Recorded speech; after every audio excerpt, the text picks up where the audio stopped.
18 పడిమెట్ల పైకెక్కి గుడికేగు భక్తులకు ఎదురొచ్చే బంగారు స్వామి ఇరుముడులు స్పృశించి శుభమును చుదీవించి జన బృందముల చేరే జగమేలు స్వామి తన భక్తులొనరిల్చు తప్పులకు తడబడి ఒక పక్క ఒరిగెన ఓంకారమూర్తి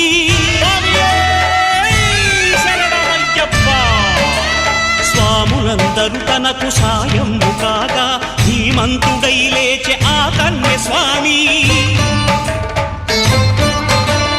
పట్టబంధము వీడి భక్తతతికై పరుగు పరుగున వచ్చే భూమిపైకి నరుడై